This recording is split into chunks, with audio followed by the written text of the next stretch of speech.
Ask unanimous consent that the quorum call in progress be vitiated. Without objection. And in a moment, I'm going to be going over and concentrating on some of the things that are in this bill. Just concentrating on the bridges. It's something that people are not as aware of as they should be. Now, what I'm talking about, Mr. President, is that sometime today we're going to be repeating the vote that we had yesterday, except this time we should be able to get it passed. I don't criticize any of the Democrats who voted against the motion to proceed to the highway bill yesterday because they did not get information in a timely fashion. It was our fault that they didn't get the information until about 30 minutes before the vote, and I understand that. Now they've had 24 hours to look it over, and I think that they'll be pleased to support the long-term highway bill. I wasn't one who complained about that, but that bill will take place. That vote will take place today. That'll get us to the bill where we can start on amendments. I'm going to ask as many of our members to bring down amendments if they have amendments, so that we can get them in the queue to discuss. I want to be clear about the fact that we now have the largest piece of this bill, because there are 3 committees involved, but the very largest piece of the bill is the Environment and Public Works Committee, which is the committee that I chair.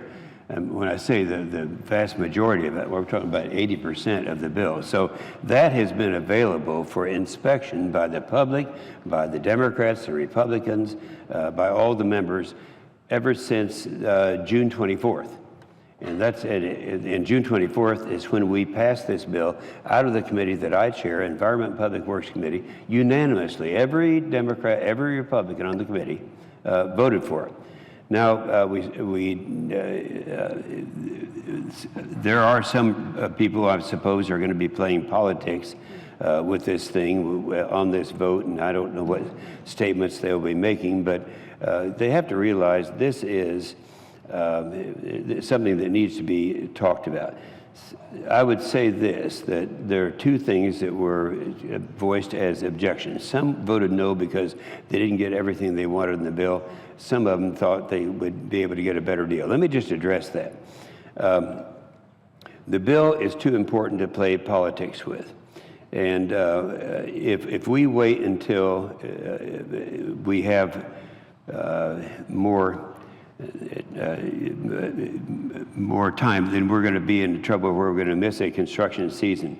The problem with this is that particularly those northern states, will miss an entire construction season if we do the alternative. What is the alternative?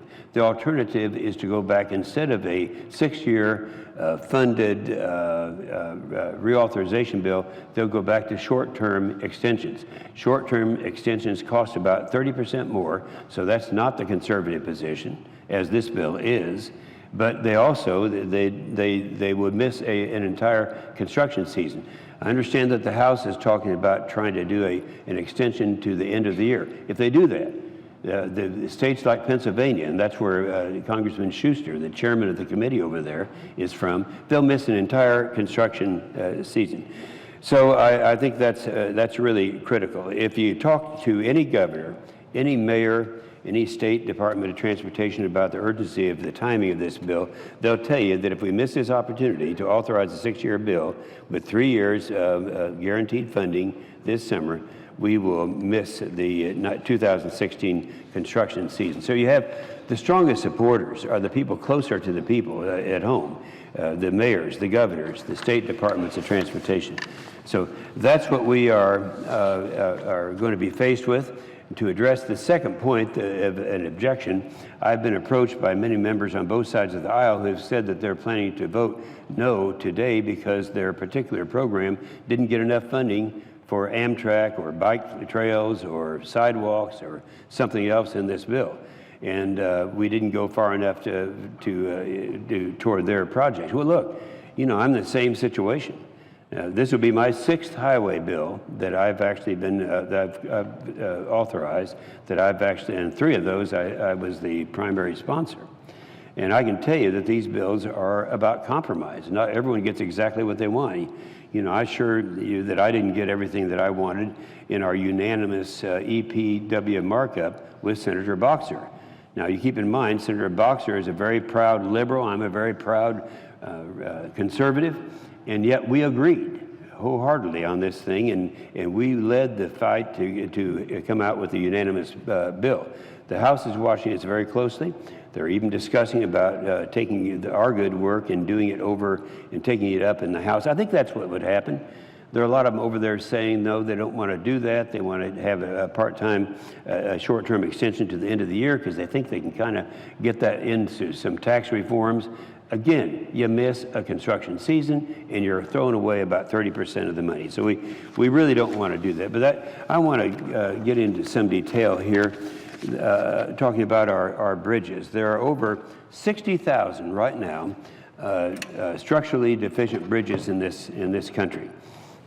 The first chart shows the diagram there. The darker color, that's where where they have the more serious problems right now. And look at my state of Oklahoma. For a western state, we have a greater problem than many of the states have. In fact, only 1 out of every 4 bridges in America is structurally deficient, or efficient and safe and sound for use. The American Society of Civil Engineers give our bridges an overall grade, a very low grade of condition. Now, how did we get here? President Eisenhower's legacy system was built with a 50-year lifespan. That's 50 years. This is 1956 we're talking about. So it's already exceeded 20 years beyond. We're out of warranty, I say to the chair. So we need to do, that's why we need to get it done. MAP 21 was the right step for bringing us into the 21st century. But a long-term solution has been needed to fix the $112 billion in backlog of rehabilitation for our nation's bridges. 430 of the 435 congressional districts, the 435 members of the House, that have structurally deficient bridges. This means that all but 5 members of the House of Representatives have bridges back home in need of major repair in their district. This is everybody's problem. My state of Oklahoma, we have 2 of the top 10 worst districts by number of deficient bridges. We are ranked 2nd in the nation. In Congressman Frank Lucas's district, he has a district, a rural district that covers about half the state, but there aren't many people in there. He said there are over 2,000 deficient bridges just in 1 congressional district. In Congressman Mark Wayne Mullen's district, there are 1,200 deficient bridges. I know firsthand that Oklahoma's Department of Transportation is working tirelessly to address the needs for bridge safety, but they need a longer-term certainty in a federal partnership to make this happen. That's what this bill is all about. In light of the condition of the nation's bridges, we got to do more to prioritize safety and stability. We can't wait around for another collapse to fix the crumbling bridges. A bridge collapse for closure brings significant and sudden economic impacts. The economic cost of the I-35 West bridge collapse in Minnesota, and we all remember that. That was all over the news. That was in 2007. It averaged $400,000 a day of loss, economic loss. And Minnesota's Department of Transportation found that the state's economy lost $60 million as a direct result of the collapse. Now, this is that bridge. You remember this had a lot of publicity at the time, and then all of a sudden it's kind of a wake-up call. People realize this is for real. We need to do something about this. In the 2013 Skagit River Bridge collapse on Interstate 5 in Washington state, they had similar effects on the local economy with an estimated impact of $8.3 million during the 26-day closure in repairing this bridge. The Brent Spence Bridge, that is a huge one. That connects Cincinnati, Ohio to Kentucky. And this is the bridge. This is the old bridge. You can see just by looking at it, the bridge. That's one that would have to be replaced. It'd be impossible to do that in anything except a long-term bill. You can't do that with short-term fixes. And nobody argues that point. That's a fact. Rob Portman in Ohio and Sherrod Brown in Ohio are very much concerned about the Rand Paul, no, let's see, which bridge is this? Still the Mobile. That's still the Brent Spence one? So, yeah, that's right. We got Sherrod Brown and Rob Portman, both from Ohio. Yeah, they're on one side of this bridge, and then you have Kentucky. That's Mitch McConnell and Rand Paul. And this bridge is functionally obsolete. It was built in 1963. The bridge is more than 50 years old and designed to carry 85,000 cars a day. But by 2025, it's expected to carry 200,000 cars a day. According to the American Transportation Research Institute, the Brent Spence Bridge, that's the one we're talking about here, is the fourth most congested truck point in the United States infrastructure grid. The cost in congestion is staggering when you consider the $420 billion of freight that crosses the bridge every year. Freight haulers bear the brunt of congestion costs. Delays associated with just traveling across the bridge costs a trucker almost $40 during the rush hour. What we're talking about there is when cars and trucks are going over this bridge, they're stopped. It's a choke point. And so they're sitting there, they're idles, the engines are idling, and a tremendous cost is there. So in the aggregate, the delays on the bridge cost travelers over $750 million each year in wasted time in fuel. Each year, 1.6 million gallons of fuel are wasted due to congestion on this bridge. The I-10 Mobile River Bridge, that's in Alabama. You have that one?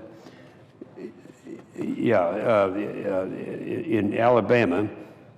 That's where Jeff Sessions and Richard Shelby are certainly very much concerned about. Currently, traffic is carried through the George C. Wallace Tunnel, the I-10 crossing under the Mobile River in Alabama. Constructed in the 1970s, the tunnel was designed with an anticipated daily traffic count. This is the tunnel of 36,000. Currently, the tunnel averages approximately 80,000 vehicles a day and can reach as many as 100,000 vehicles in peak season. The traffic volume causes heavy congestion. And by the way, this is the projection of what it would look like when all this is done. This is as it is today. There is a proposed project to relieve this congestion and increase mobility, but it's not going to happen unless you have this bill passing. Arlington Memorial Bridge, that connects Virginia to D.C. Probably most people that are here today have been across this bridge. They see what the condition it's in. It was built in 1932. The Arlington Memorial Bridge is well beyond its design life and structurally deficient, and we know what the traffic is like on that bridge. The bridge serves as a significant part of the national highway system, a major evacuation route, and carries more than 68,000 vehicles each day, including commuter residents, dignitaries, and official ceremonies. My staff tells me this bridge is on the local news on a regular basis due to progressive deterioration. The government has had to conduct emergency lane closures and enforce a load limit. Repair work would take 6 to 9 months. The I-264 bridge in Lynnhaven Parkway that carries traffic to Virginia Beach, popular vacation spot. A lot of people here go there with regularity, and they know what this bridge is about. I've been across this bridge many times. One of the 10 most heavily traffic deficient bridges in the state of Virginia, carries just under 135,000 cars a day. The Magnolia Bridge is in Seattle, Washington. I always wondered why they call that the Magnolia Bridge. There aren't any magnolia trees that far north that I know of. But nonetheless, that's what it is. It was built in 1929. Just imagine that, 1929. And it's one that is, everyone recognizes the dangers that are involved. The bridge carries 18,000 cars a day and is structurally deficient. While the bridge is in a residential area and the community's radar, it hasn't received necessary funding to reconstruct the 86-year-old bridge that it is. Greenfield Bridge, that's in Pittsburgh. That's in the area of the chairman of the Transportation and Infrastructure Committee of the House of Representatives. It's Pennsylvania has the most structurally deficient bridges in the country, and this is just one of them. It was built in 1921, now carries 7,700 cars a day. The 10-inch chunk of concrete went through a car windshield in 2003, injuring the driver. Later that year, the city spent some $652,000 to build a temporary bridge to catch whatever came through the nets. In other words, they put a bridge under this bridge to get. This same thing happened in my state of Oklahoma. The bridge in Oklahoma City. It wasn't long ago, and by the way, that bridge was taken care of in the 2005 bill, which is the last long-term bill that we've had. And I recall vividly a mother and 3 children driving under it. A chunk of concrete fell off and killed the mother instantly.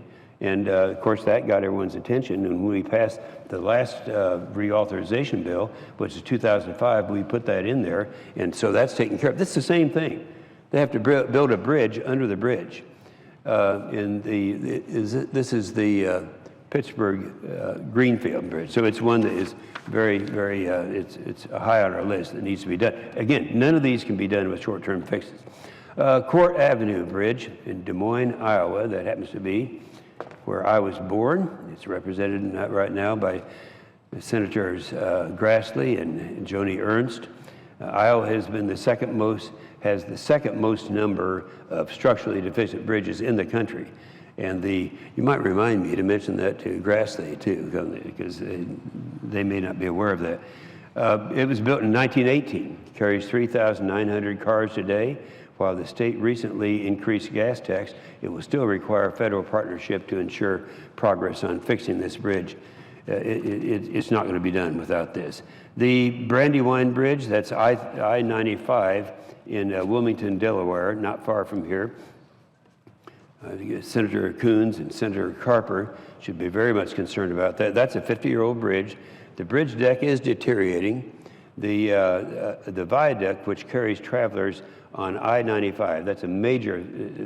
If you go from here up to New York City, and you're talking about I-95, one of the most traveled interstates, it goes through Wilmington and has experienced serious concrete corrosion.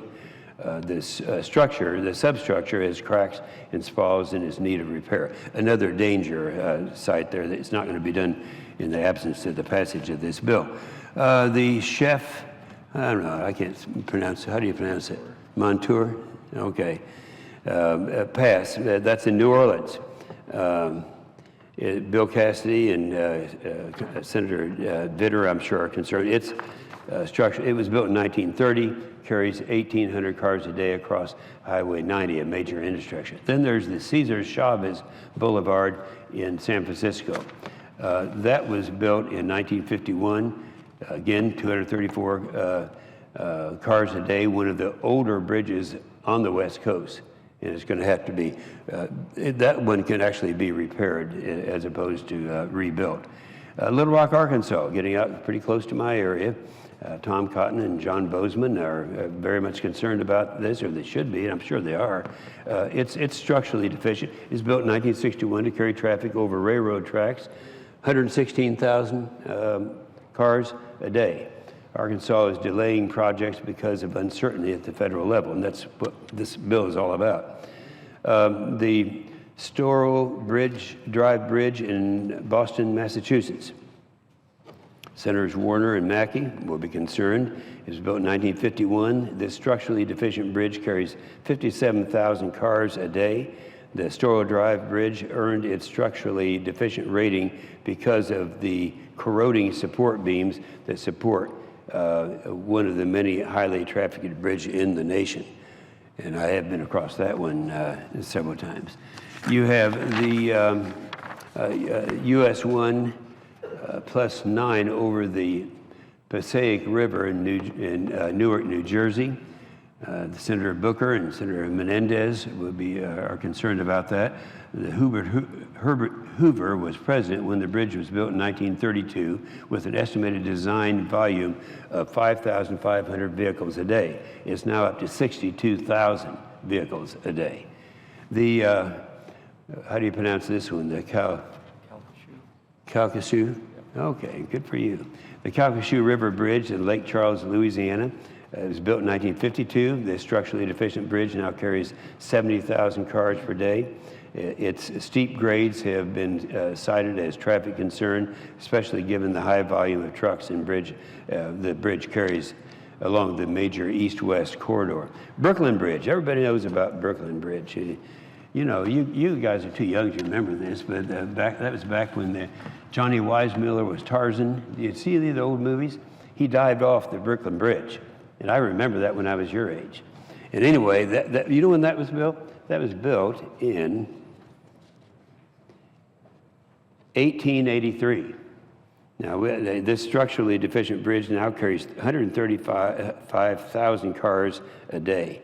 That's one of the real oldest ones around, but I remember so well when Johnny Weissmuller was chased by the police and dived all the way down to I always wondered what happened to him. But anyway, that's a bridge. The Bay Bridge, San Francisco to Oakland, California, it was built in 1936. This bridge is now functionally obsolete, yet it carries 204 cars a day. And there are many fears that the bridge may collapse. Now, you know, that's what happened up in Minnesota, and you can't wait until that happens to avoid the disasters that would come with it. Just imagine this bridge collapsing. And people are concerned about it because that's right in the middle of earthquake country. And if you take something that's already structurally deficient and you give it a little bit of tremor, it could go. Missouri, Senators Blunt and McCaskill would be concerned that one state that would significantly benefit from the DRIVE Act and the long-term certainty that provides the states, Missouri has the fourth most structurally deficient bridges in the country with 3,310 of them. Furthermore, Missouri has 3 districts ranked in the top 20 for worst bridges. Districts of Representative Graves in the House, Representative Smith in the House, and Representative Hartzler. Dennis Heckman, the Missouri DOT's state bridge engineer, agrees that the state needs to seriously address their aging bridges. Clear when he says they are in bad condition, they are just worn out. Broadway Bridge in Kansas City. It's a prime example of a structurally deficient bridge desperately in need of reconstruction. It was built in 1955. This bridge is beyond the design life and has to support 45,000 cars a day. We don't have that one? Oh, we just had that one. We had that one, all right. The